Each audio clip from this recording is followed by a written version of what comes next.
Hey there, people. Too Tall here. Yeah, I got itchy. Shaved the old goatee off. Anyway, so this is an update on the 064. It's been, I don't know, a few days, maybe a week. Can't remember exactly when. I popped in and did that little update. Hey, how's it going? Video thing. Showed you the 064 project, which I have right here in front of me. Bring the camera down here.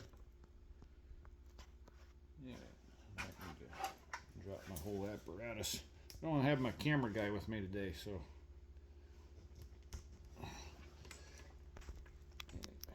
Alright, so here we go. So I carved out that baffle in the muffler there. And then the front part, somebody had drilled a couple holes in it. So I just put a plate in the back, still welded it, bada boom, bada bing. So we'll bolt that back on. I just did a compression check on this and I got 170, which I was really surprised. Now, like I said, this thing, it's got some recoils out for me. Anyway, holding it.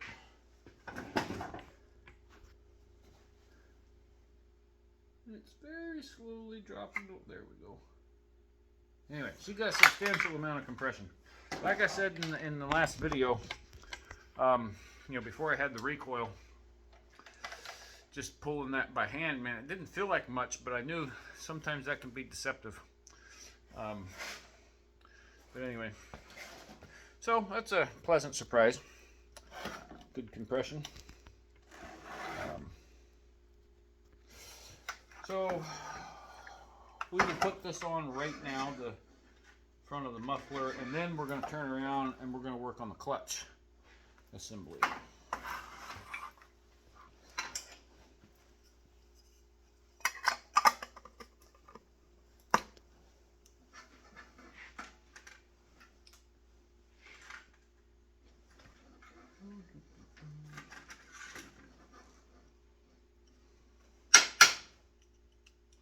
So I hope everybody that's watching this is having themselves a good day and pleasant week. My week's been pretty good. Busy as usual, a lot going on. Why is this not want to fit in there?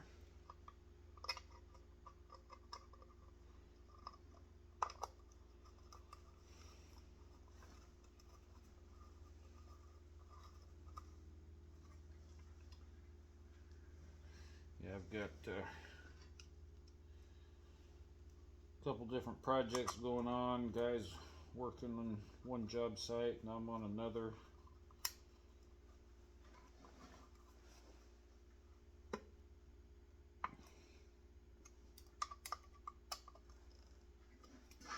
I haven't had a whole lot of time this year to spend on chainsaw stuff like I have in years past. Of course, my work kind of shifted from doing a lot of, tree work, hazardous tree mitigation and removal and stuff, to more lending more towards the carpentry side of things. And so, when my work was surrounded around tree work and chainsaws, coming home and working on them, keeping them going and cleaning them and maintaining them and this and that, it was just so much easier, to create chainsaw content. And now that I'm not doing as much of that, it's not right there on the front burner, so consequently I just don't get as much content. I do appreciate the subscribers that I have and those that have stuck with me. That one's not wanting to fit right.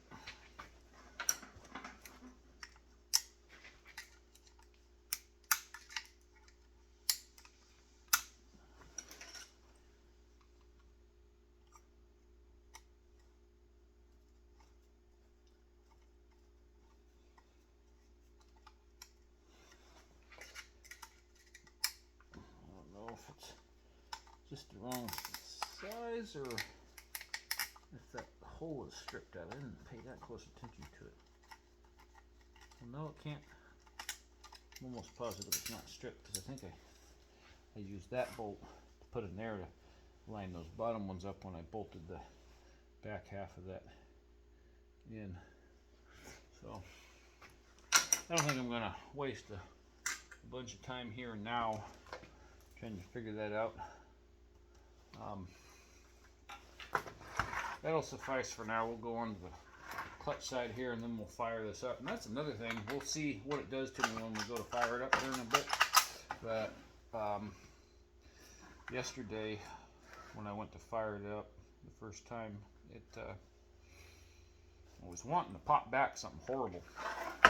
And that can be an indicator of a timing issue. You know, if the flywheel is spun, and, you know, if the Woodruff key has sheared it all, so then the timing out, that can cause that sometimes. And then if the coil moves one way or the other, it can throw it out. I checked the coil side of it, and that didn't appear to be the problem.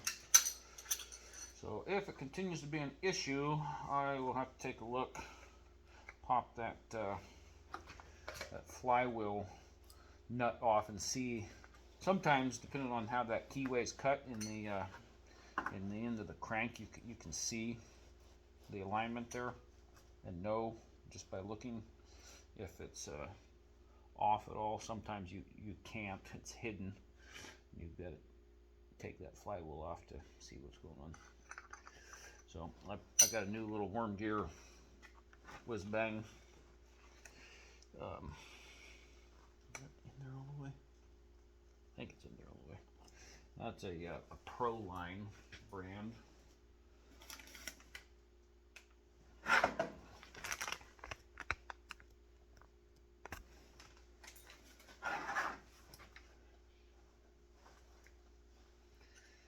And I got the little shroud. It says top.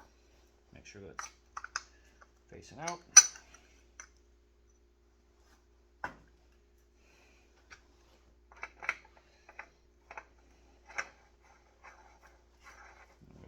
Go get my piston stop, I think. Let's see, where is that? I had that tool bag in my hands minutes ago. Give me a second.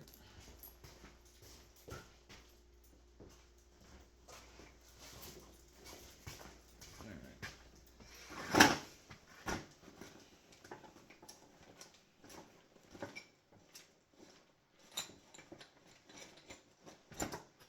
There.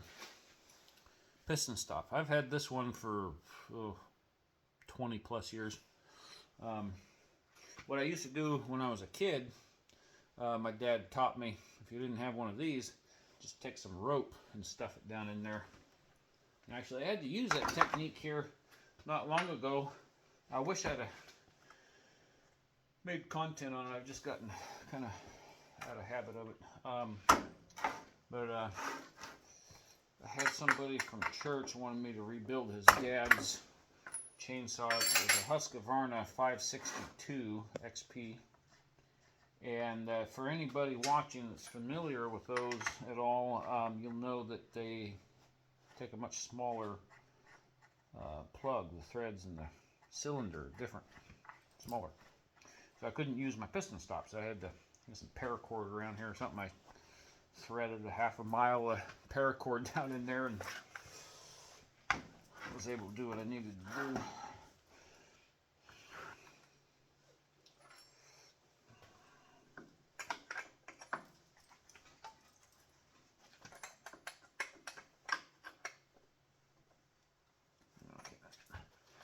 Full wrap's getting in the way.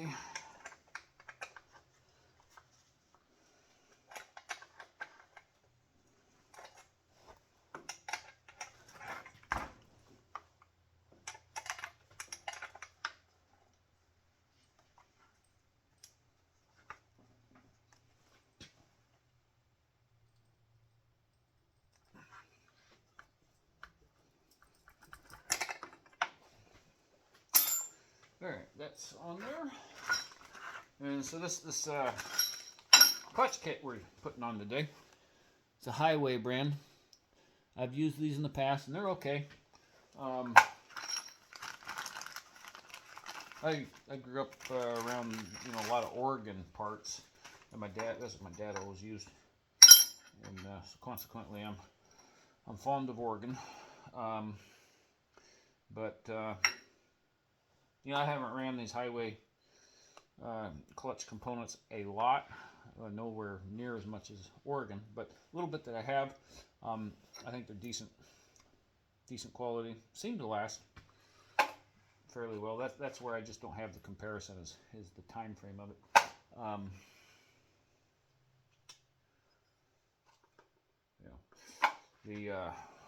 Their cylinder kits, on the other hand, I do have quite a bit of time comparison as far as how they wear and hold up, and they are most excellent.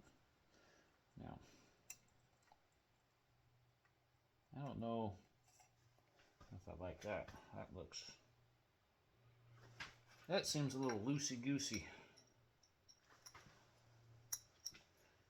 I ran into this before, depending upon sometimes the vintage of a saw, just dealing with an 064 here, doesn't necessarily mean that it's being an 064 that all 064 parts are going to work. Sometimes there were differences in specifications and diameters and things, and then dealing with aftermarket parts, sometimes you run into snafus. But let's see, I don't know. Could be okay. Could just be holding my mouth wrong. We'll see.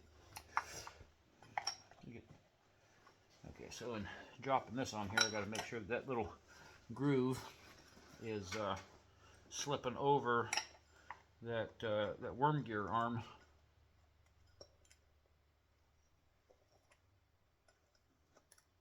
Oh, come on. I'm gonna flip this one and then try the bearing. There, pretty certain I'm in it now.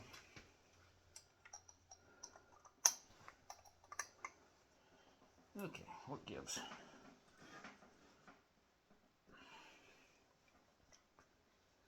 It's not cooperate. I'm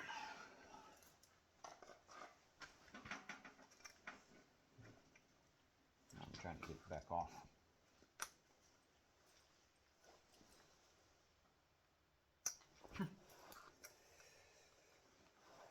Okay.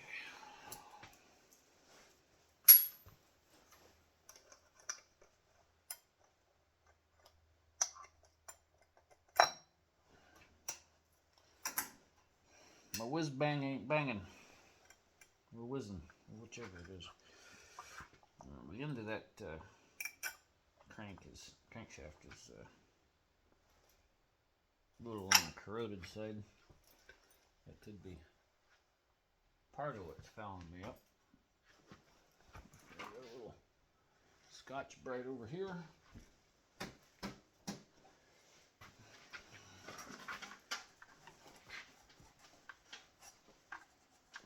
Let's see if cleaning this up a little bit won't help us.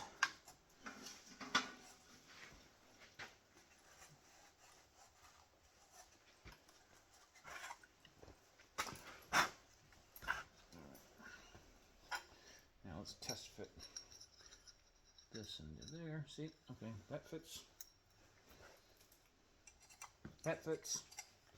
Trying to get the two to fit together is where we're having issues. Alright. So, once again, drop this on over the arm.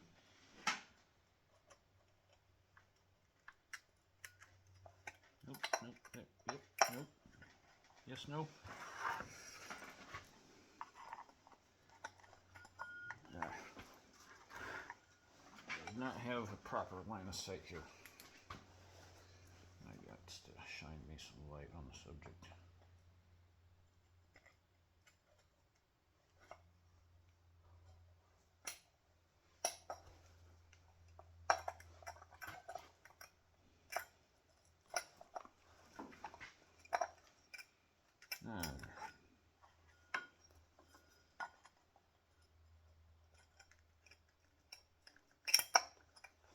Okay.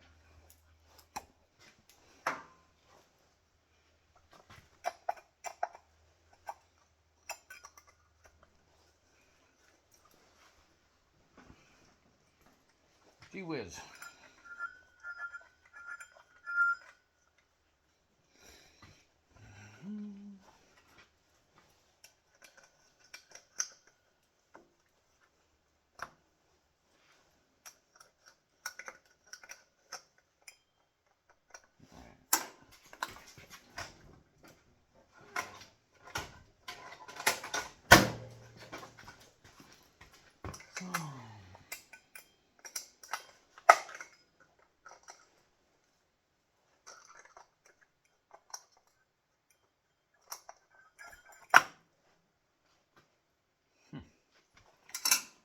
Irritate my finger a little bit.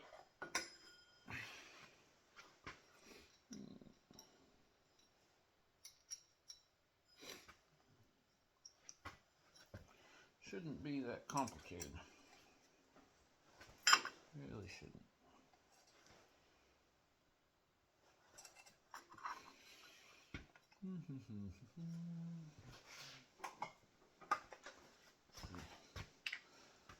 Dead little oil in there.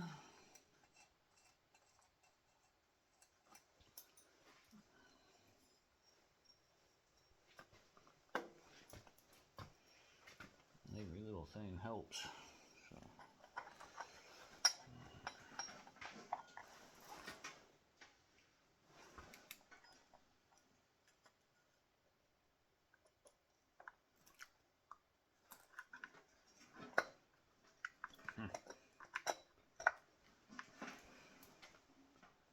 Alright, there we go. Just needed a little persuasion, a little lubrication.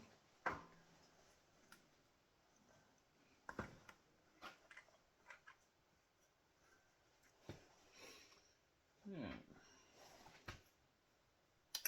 New sprocket. Now, one of the things I'm going to have to poke around here, I'm sure I have it somewhere, but, and that's the little washer and clip. Might have a backup right here in my little handy-dandy parts kit. I always have this in my go bag.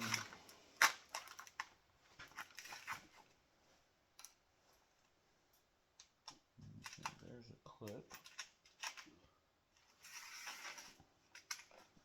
I think I got everything I need. There's the washer. Special, not just your average washer. It's a special milled, beveled washer.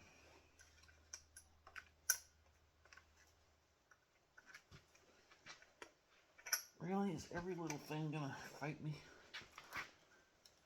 Of course it is.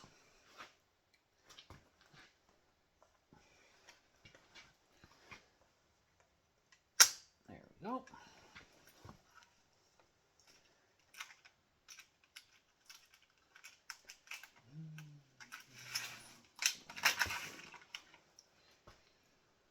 And the clip. Well, this will give you guys a close up just in case somebody out there is curious.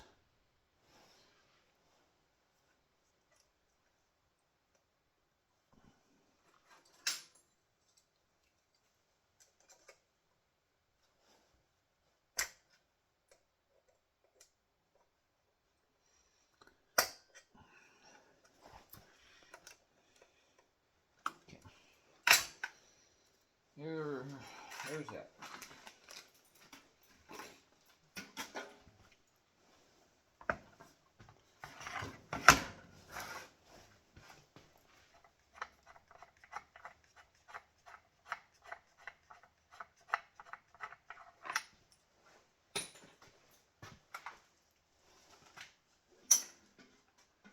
Let's see. Put the spark plug back in.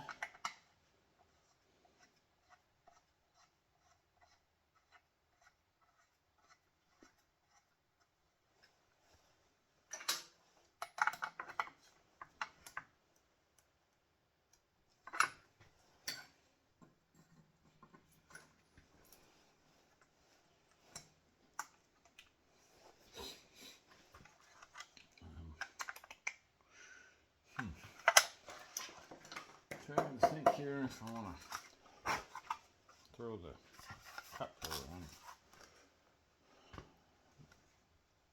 Do one more thing. I gotta find some proper hardware for screws. Let's see here. I think that might be one of them. We got two. One, two, and one on the side there. Yeah, I think we can make this happen.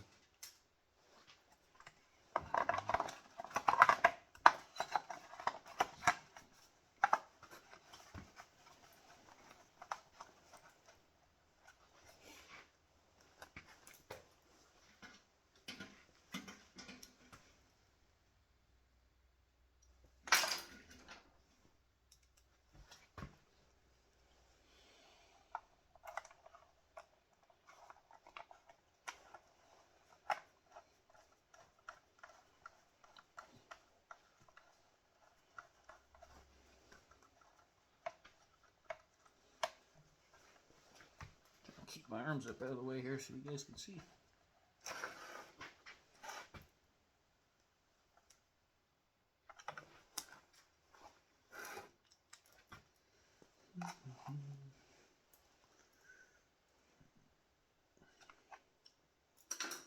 This one is down in there, and I don't want to lose it.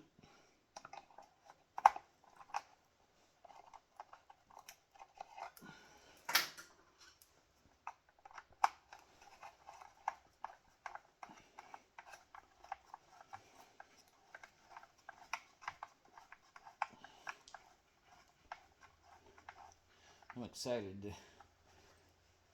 get this thing all put together and going. I've been wanting one of these for a long time. Now I gotta find the right doodad to put in there. Right there.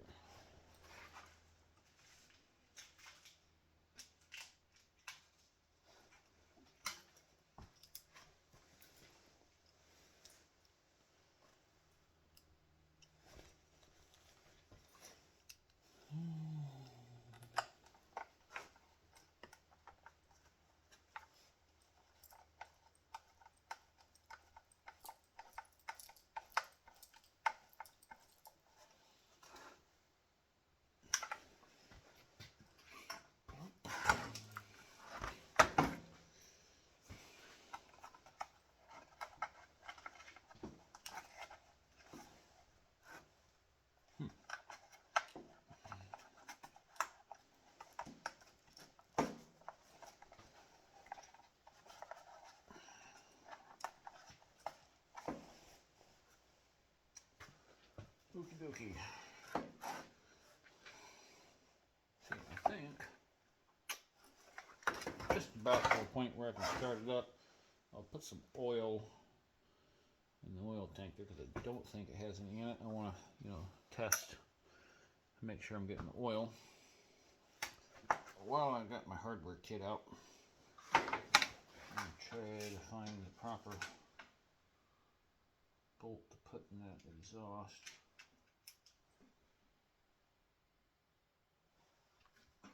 Let's see, that should be it.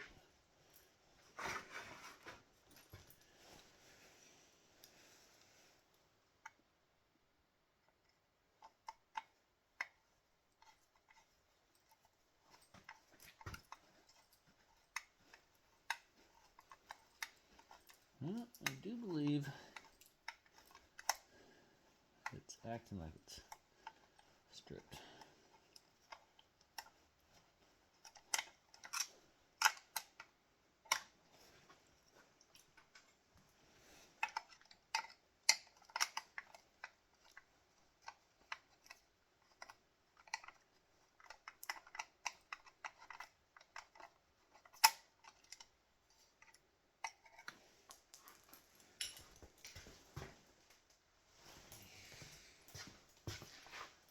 Alright, I'll have to putz around with that at another time.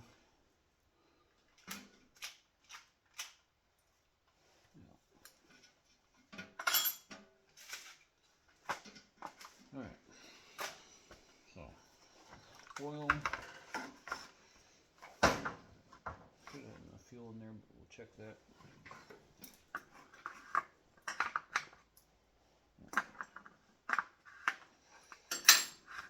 Enough fuel.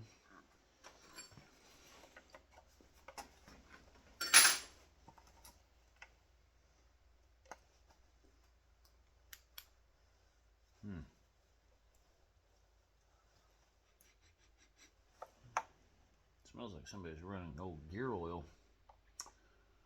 Looks like old gear oil. I don't like that. Don't like it at all.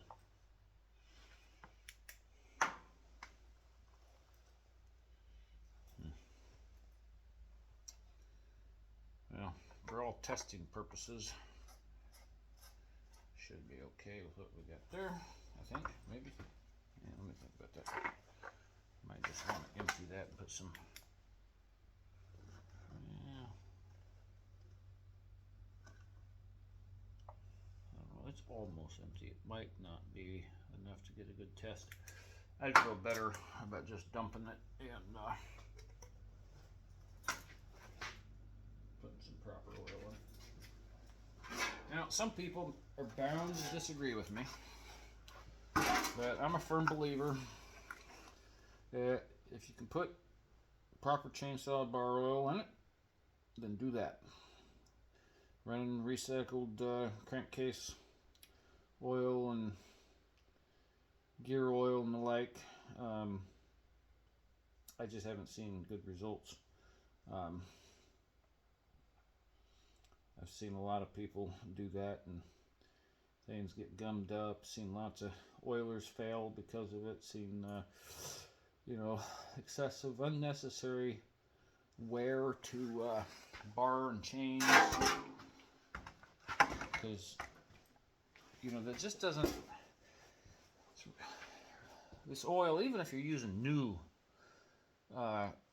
engine oil, crankcase oils, they just, most of them, I'm sure there's exceptions, but most of them just do not have the viscosity and the anti-wear additives that your bar and chain oil does. And you will stretch the dickens out of your chains to the point where you're out of adjustment and you only get, got half or more of the chain left.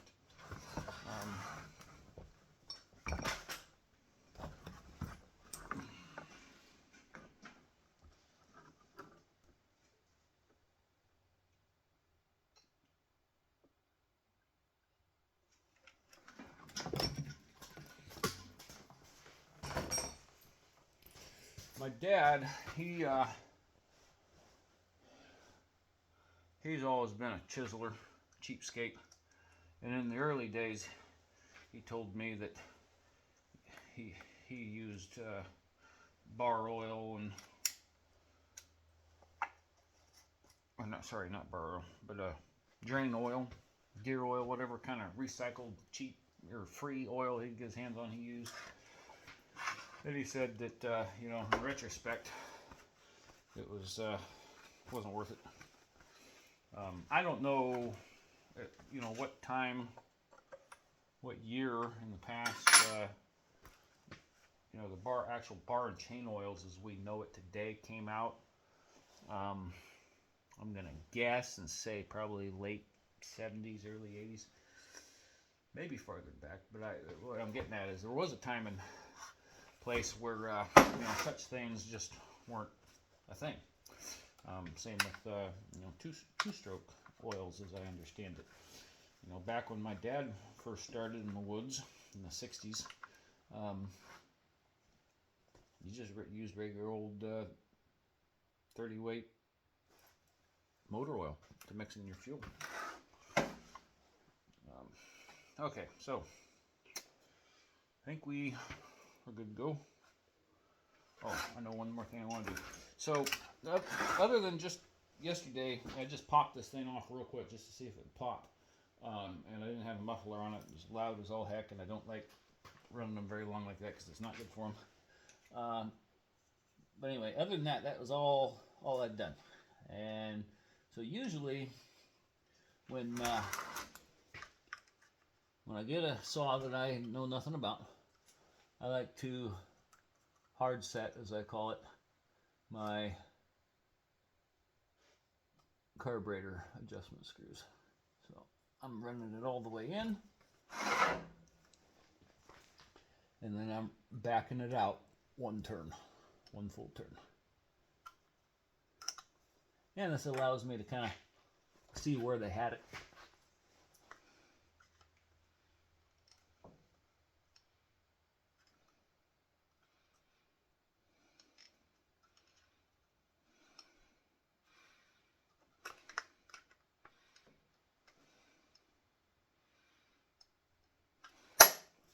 And because I'm doing that and yapping, I didn't get a really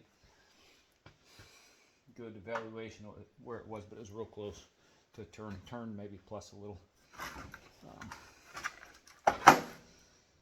Right.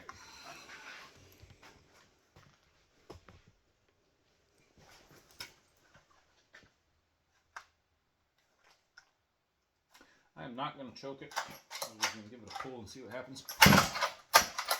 Right, now we're going to choke it.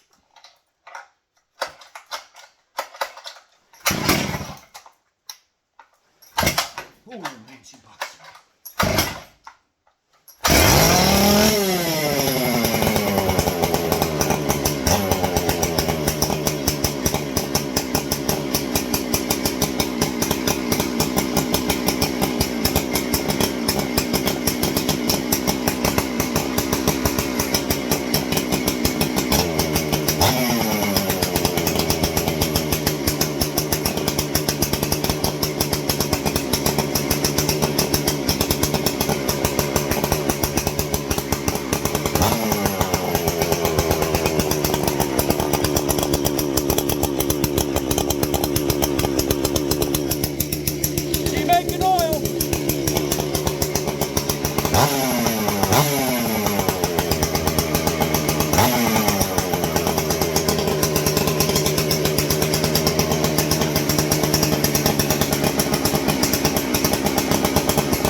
Man, if you don't get that thing that pulled just right, it wants to snap back and grab you.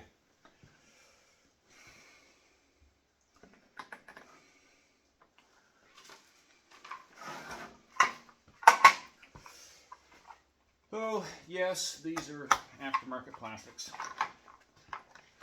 That was, what, 30 bucks? Something like that, I think. If you can, oh my goodness. Is it going to work? Maybe, maybe not. If you can even find OEM plastics for a 064, they are not cheap.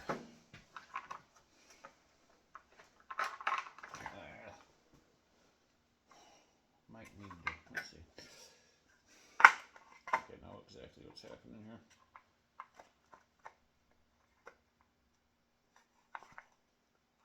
I've dealt with this before. This is a cheap aftermarket. I bought like a pack of 6 of these years ago. They've been decent filters, but depending upon the cover that you got, not all of them fit in there right, because they just got it.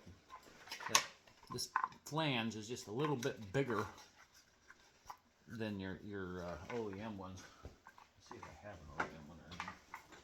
No, I got another aftermarket one there.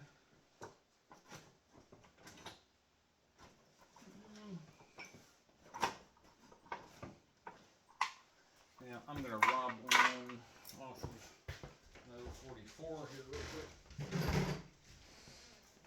This is, I might as well show this off. Look at that. That is, oh, I don't know what the heck would you call that, a velocity stack?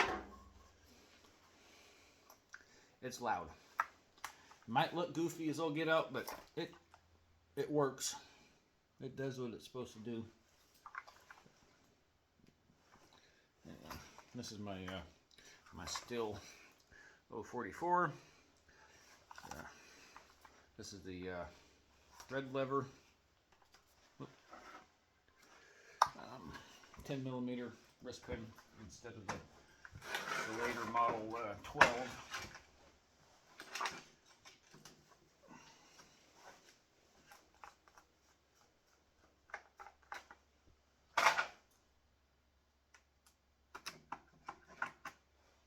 I cannot believe that.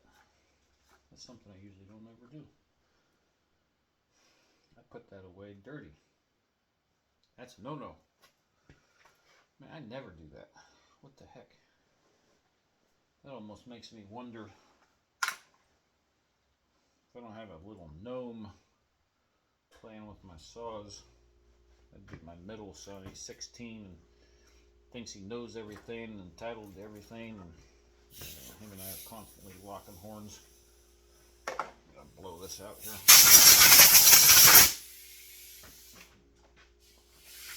Of course, you know, in all reality, he's probably doing a lot better in life and behavior than I was at his age.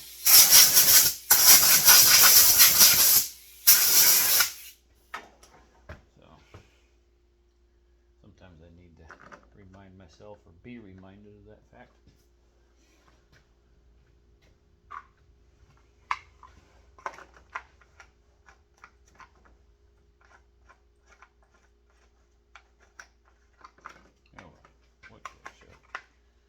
Fits down in there nicely. That looks like it should work. Just a matter of holding my mouth right.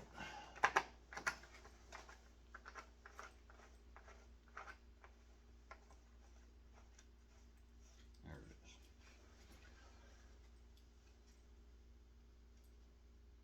All right, yep, that's gonna work. Forgot to put the whiz bang on the doodad.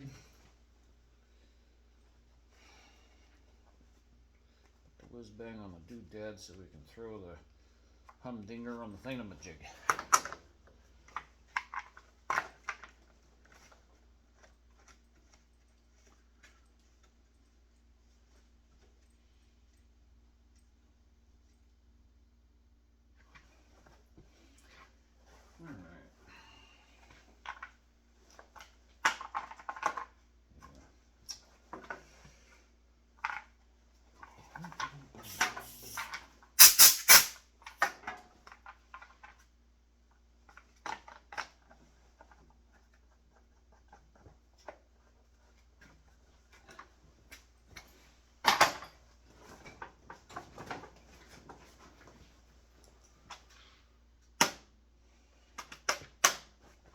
Alright, so she all together. Bada boom, bada bing. Let's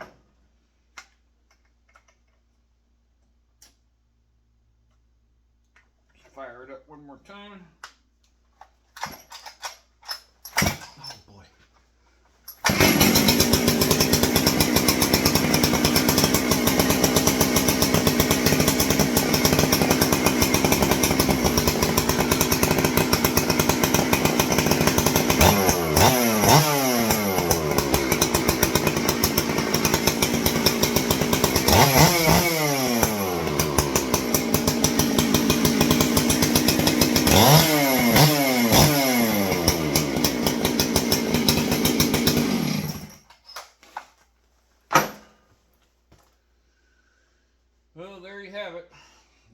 64 lives.